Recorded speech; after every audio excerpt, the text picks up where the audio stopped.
असणाऱ्या सर्व पत्रकार बंधू भगिनींचं मी मनापासून स्वागत करतो।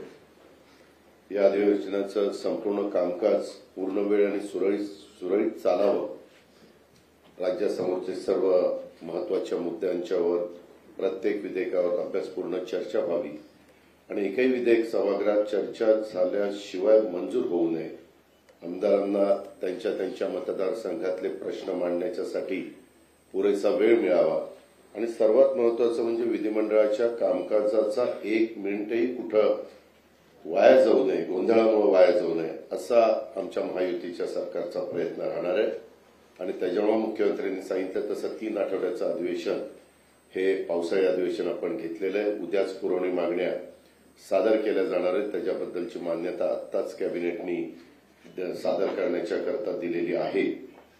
आणि काही जरी असलं, काही चर्चा जरी करत असली तरी खरं त्यांनी आजच्या चर्चेमध्ये भाग घेतला असता तर महत्त्वाच्या प्रश्नाच्या बद्दल त्याचा ओहापोह करता आला असता। कुठले महत्त्वाचे प्रश्न चर्चेला घ्यायचे ते पण तिथं सगळ्यांच्या समोर मांडता आले असते, परंतु नेहमीच्या पद्धतीप्रमाणे चहापानावर बहिष्कार, म्हणजे गेले कित्येक वर्ष चहापानावर बहिष्कारच चाललाय।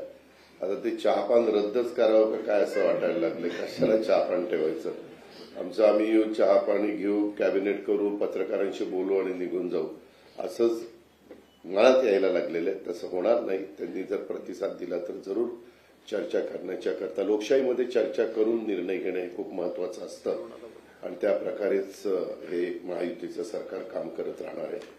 बाकीच्या सगळ्या महत्वाच्या प्रश्नाच्या संदर्भात दोघंही महोदयांनी आपल्या सगळ्यांच्या समोर गोष्टी मांडलेल्या आहेत। एकंदरीतच आता रद्दच निर्णय तो GR करण्यात आलेला असल्यामुळं कारण नसताना आता मुंबईतल्या मराठी माणसाला वेठीस धरून मोर्चा काढायचं काही कारण नाही। आता तो मोर्चा रद्द करण्यात यावा असं आव्हान मी त्यांना, हो ना, ज्या कारणाकरता मोर्चा होता ते रद्दच झालेलं ना बाबा, मग कशाला वेठीस धरायचं। तुम्हाला त्रास सगळ्यांना, ही कुठं चाललं ती कुठं चाललं, त्याच्यामुळे हा आला का तो गेला का, कुणाचा झेंडा नाही काही नाही, त्याच्यामुळे ते तसं रद्द करून टाकावं। झेंडा नाही त्यामुळे माणसं कळणार नाही।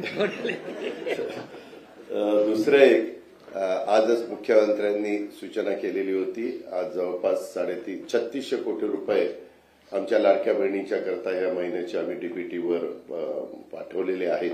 उद्या त्यांच्या अकाउंटला ते पैसे मिळतील आणि तोही एक महत्वाचा निर्णय आज झालेला आहे। अशा पद्धतीनं आणि बाकीच्या पावसाच्या वगैरेच्या बद्दल कधी नव्हे महाराष्ट्राच्या इतिहासामध्ये जून महिन्यामध्ये धरणांची परिस्थिती, काही अपवाद आहेत, काही भागातले अपवाद आहेत, परंतु कधी एवढ्या मोठ्या प्रमाणावर जून महिन्यामध्ये धरणं भरलेली, म्हणजे बऱ्यापैकी भरलेली आपल्याला पाहायला मिळाली नव्हती। अर्थात काही ठिकाणी फार नुकसान पण झालेलं आहे, वाशिम असेल किंवा काही आपला विदर्भाचा भाग आहे ते तिथं बरेच जमीन वाहून वगैरे गेलेली, पिकांचं नुकसान झालेलं आहे। त्याचे रितसर पंचनामे करण्याच्या सूचना पण अधिकाऱ्यांना दिल्या गेलेल्या आहेत आणि त्याच्यामध्ये नेहमीच सरकार बळीराजाच्या पाठीशी उभं राहण्याचं काम करत असतं, इथून पुढेही ते करत राहील आणि त्यांना पुन्हा कसं आपल्याला उभं करता येईल ह्याबद्दलचं संपूर्ण नियोजन हे महायुतीच्या सरकारने केलेलं आहे। आणि अधिवेशनामध्ये ज्या गोष्टीचे प्रश्न ते उपस्थित करतील विरोधक संख्येने जरी कमी असले तरी त्यांना विचारलेल्या प्रश्नाला समर्पकपणे उत्तर देणं आणि कारण नसताना कुठला तरी गैरसमज लोकांच्या मध्ये होऊ न देणं।